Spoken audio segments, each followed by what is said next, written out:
നമസ്കാരം, ഋഷിപ്രോക്തം ചാനലിലേക്ക് ഏവർക്കും ഹൃദ്യമായ സ്വാഗതം. ഇന്ന് നവരത്നങ്ങളെ പരിചയപ്പെടുത്തുന്ന ഒരു വീഡിയോ ആണ്. 9 രത്നങ്ങളെയും ചുരുക്കത്തിൽ ഒന്ന് പറഞ്ഞു പോവുകയാണ്. നവരത്നങ്ങളെ കുറിച്ച് ഏതാനും വീഡിയോകൾ ഞാൻ മുൻപ് ചെയ്തിട്ടുണ്ട്. ഇന്നത്തെ വീഡിയോയിൽ ചുരുക്കത്തിൽ പറയുകയാണ്. അതിന്റെ വിശദീകരിച്ചുള്ള വീഡിയോകൾ പിന്നീട് നമുക്ക് ഉൾപ്പെടുത്താവുന്നതാണ്.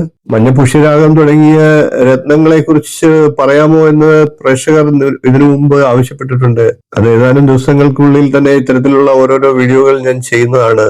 ഇന്ന് പൊതുവായിട്ടുള്ള 9 രത്നങ്ങളെയും ഏകദേശം ചില വസ്തുതകളെയും പറയുകയാണ്. ആദ്യം നമുക്ക് സൂര്യന്റെ രത്നമായിട്ടുള്ള മാണിക്യത്തെ കുറിച്ച് ഒന്ന് പരിചയപ്പെടാം. മാണിക്യം സൂര്യന്റെ രത്നമാണ്. മാണിക്യം സൂര്യൻ ജാതകത്തിൽ ബലക്കുറവിലാണ് നിൽക്കുന്നതെങ്കിൽ അത് പരിഹരിക്കാനായിട്ട് മാണിക്യം ധരിക്കാവുന്നതാണ്. ഗവൺമെന്റിൽ നിന്നും പല ആനുകൂല്യങ്ങളൊക്കെ നേടിയെടുക്കാനായിട്ട് സാധിക്കുന്നതാണ്. അതുകൊണ്ട് തന്നെ ഗവൺമെന്റുമായിട്ട് ബന്ധപ്പെട്ടിട്ടുള്ള പ്രവർത്തന മേഖലകളിൽ ഉൾപ്പെടുന്നവർക്ക് മാണിക്യം ധരിക്കാവുന്നതാണ്. എന്നാൽ ജാതകം നോക്കി മാത്രമായിരിക്കണം, അനുകൂലമാണെങ്കിൽ മാത്രമായിരിക്കണം എല്ലാ രത്നങ്ങളും ധരിക്കാൻ എന്ന് ആദ്യമേ തന്നെ പറഞ്ഞുകൊള്ളട്ടെ. ധൈര്യക്കുറവൊക്കെ പരിഹരിച്ച് മനോധൈര്യവും ആത്മവിശ്വാസവും ഒക്കെ വളർത്തുവാൻ മാണിക്യം ധരിക്കുന്നതിലൂടെ സാധിക്കും. ഇനി ഇന്ദ്രനീലത്തെ ഒന്ന് പരിചയപ്പെടാം. ഇന്ദ്രനീലം ശനിയുടെ രത്നമാണ്. പലവിധ തടസ്സങ്ങൾ നീങ്ങാനും കേസ് വഴക്കുകൾ ഉൾപ്പെട്ടവർ അതിൽ ജയിക്കാനും ഒക്കെ ഇന്ദ്രനീലം ധരിക്കാവുന്നതാണ്. ശത്രുക്കളെ മിത്രമാക്കി മാറ്റാനും ഈ രത്നധാരണത്തിലൂടെ സാധിക്കുന്നതാണ്.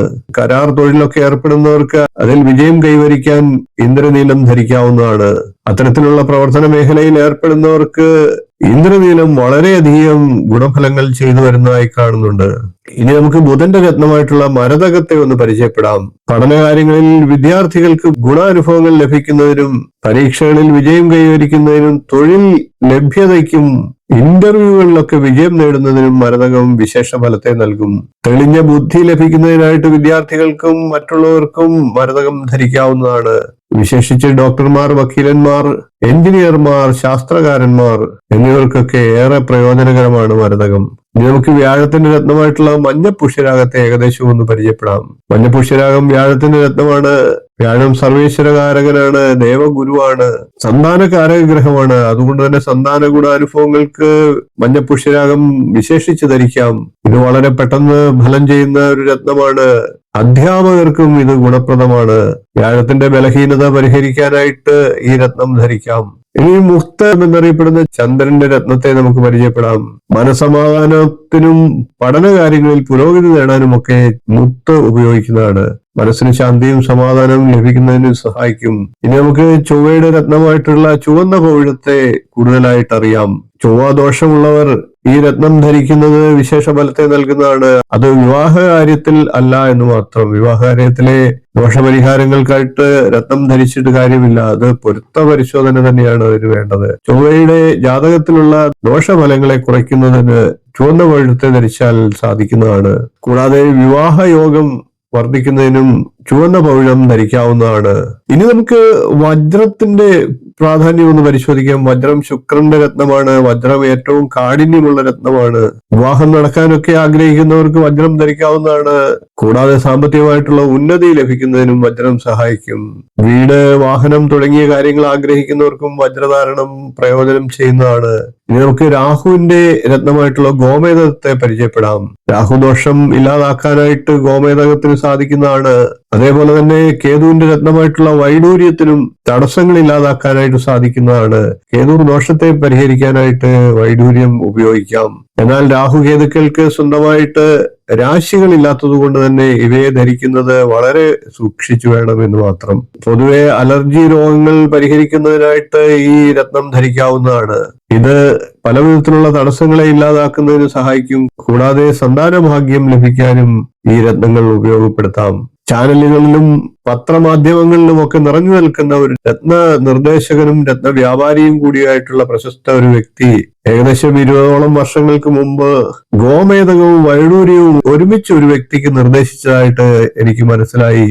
എന്തുകൊണ്ടാണ് അത് അങ്ങനെ അദ്ദേഹം നിർദ്ദേശിച്ചതെന്ന് എനിക്ക് മനസ്സിലായില്ല. അതിന്റെ ദൂഷ്യഫലങ്ങൾ ആ വ്യക്തിയിൽ ഉണ്ടാവുകയും ചെയ്തു എന്നുള്ളതാണ്.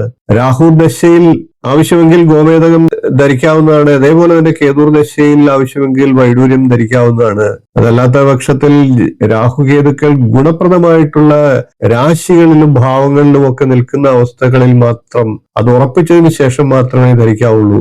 തന്നെയുമല്ല, ഗോമേതകം രാഹുവിന്റെ രത്നമാണ് ശനിവത് രാഹു എന്നാണ്. അതുകൊണ്ട് തന്നെ ശനിയുടെ ബന്ധുഗ്രഹങ്ങളുടെ രത്നങ്ങളുമായിട്ട് ചേർത്തല്ലാതെ, അതല്ല എങ്കിൽ ഒറ്റയ്ക്ക് മാത്രമായിട്ടോ ഗോമേതകം ധരിക്കാവുള്ളൂ. അതേപോലെ തന്നെ വൈഡൂര്യം കുജവത് കേതു എന്നാണ്.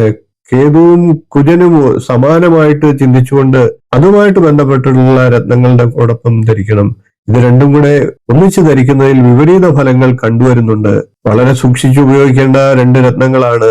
ജാതകത്തിൽ ഗുണാനുഭവങ്ങൾ പ്രദാനം ചെയ്യുന്ന അവസ്ഥയിൽ നിൽക്കുന്ന രാഹുകേതുക്കളുടെ രത്നങ്ങൾ മാത്രമേ ധരിക്കാവുള്ളൂ. അല്ലാത്ത പക്ഷം ലഗ്നാധിപ ഭാഗ്യാധിപ രത്നങ്ങളാണ് ധരിക്കേണ്ടത്. ജാതകം നോക്കി ഉറപ്പിച്ച് നല്ല വിദഗ്ധനായിട്ടുള്ള ഒരു ജ്യോതിഷന്റെ നിർദ്ദേശപ്രകാരം മാത്രമേ രത്നങ്ങൾ ധരിക്കാവൂ എന്ന് വീണ്ടും എടുത്തു പറയുകയാണ്.